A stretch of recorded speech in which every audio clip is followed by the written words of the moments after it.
सीमंतोनियन संस्कार का प्रयोजन क्या है? ए. गर्भस्थ में संस्कारों का आरोपण। बी. गर्भवती की प्रसन्नता। सी. गर्भ रक्षा। डी. गर्भधारण।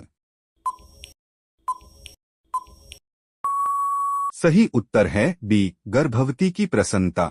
अंतिम शिक्षा संस्कार का नाम क्या है? ए. उपनियम। बी. समावर्तनम। सी. अक्षरारंभ। डी. वेदारंभ। सही उत्तर है बी. समावर्तनम। साहित्य ग्रंथों में केशांत संस्कार का नामांतर क्या है? ए. उपनयन। बी. समावर्तन। सी. वेदारंभ। डी. गोदान। सही उत्तर है डी. गोदान। गोदान किस संस्कार का मुख्य कर्म है? ए. विवाह। बी. केशांत। सी. अक्षरारंभ। डी. अंत्येष्टि। सही उत्तर है बी. केशांत। केशांत संस्कार कहाँ होता है? ए. गुरुगृह में। बी. पितृगृह में। सी. राजभवनम। डी. मातृक में।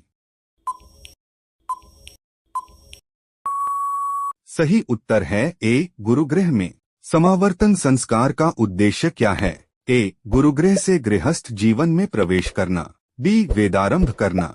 सी. गुरु के पास जाना। डी. शिक्षावसान।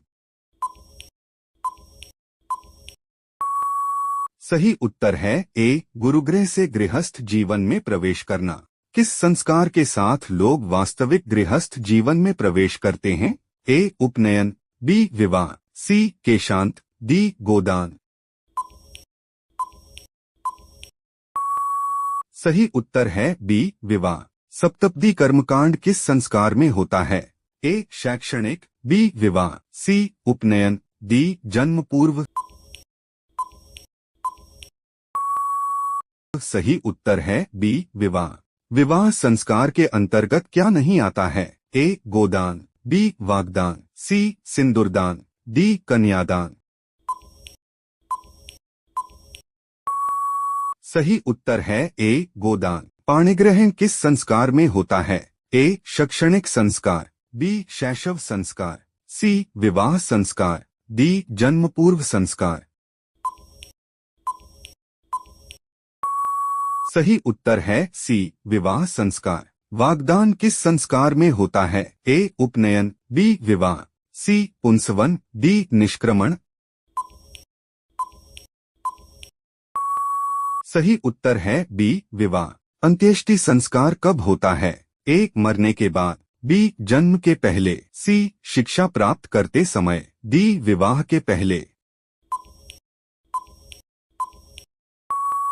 सही उत्तर है ए. मरने के बाद। लाजाहोम कर्मकांड किस संस्कार में होता है? ए. निष्क्रमण। बी. विवाह। सी. उपनयन। डी. अन्नप्राशन। सही उत्तर है बी. विवाह। छात्राणाम तपः। रिक्त स्थान की पूर्ति उचित विकल्प से करें। ए. भ्रमणम। बी. स्मर्तव्यम। सी. अध्ययन। डी. स्मर्तव्य। सही उत्तर है सी. अध्ययन। विवाह संस्कार होता है। ए. पवित्र। बी. निर्मल। सी. अपवित्र। डी. शुद्ध। सही उत्तर है ए. पवित्र। अक्षर आरंभ कैसा संस्कार है? ए. विवाह संस्कार। बी. शिक्षा संस्कार। सी. उपनयन संस्कार। डी. वेदारंभ संस्कार। सही उत्तर है बी. शिक्षा संस्कार। अग्निस्थपना किस संस्कार के अंतर्गत आता है? ए. विवाह संस्कार। बी. शिक्षा संस्कार। सी. उपनयन संस्कार। डी. वेदारंभ संस्कार। सही उत्तर है ए. विवाह संस्कार। प्राचीन काल में ब्रह्मचारी कहाँ पढ़ते थे? ए. गुरु घर पर। बी. विद्यालय में। सी. जंगल में। डी. पाठशाला में।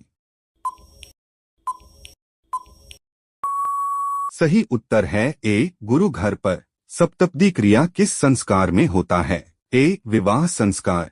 बी. शिक्षा संस्कार। सी. उपनयन संस्कार। डी. वेदारंभ संस्कार।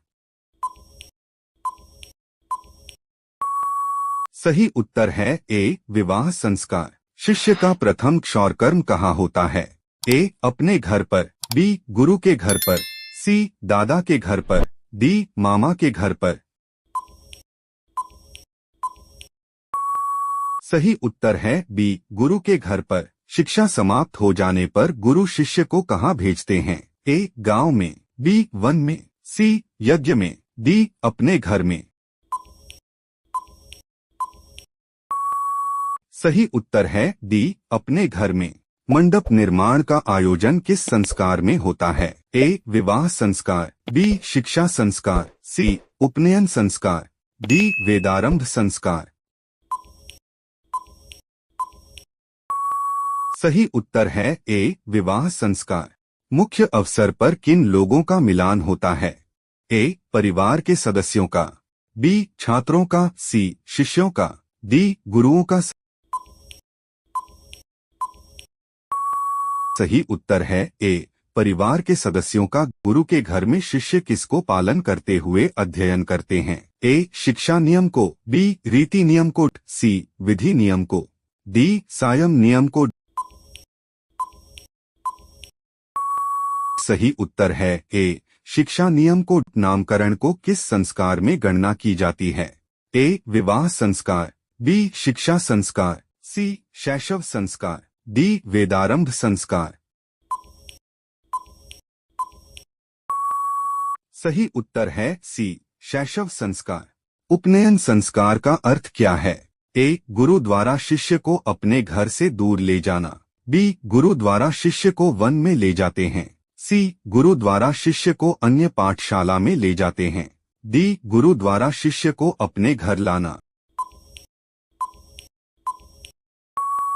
सही उत्तर है डी गुरु द्वारा शिष्य को अपने घर लाना। जातकर्म किस संस्कार में होता है? ए विवाह संस्कार, बी शिक्षा संस्कार, सी शैशव संस्कार, डी वेदारंभ संस्कार। सही उत्तर है सी शैशव संस्कार।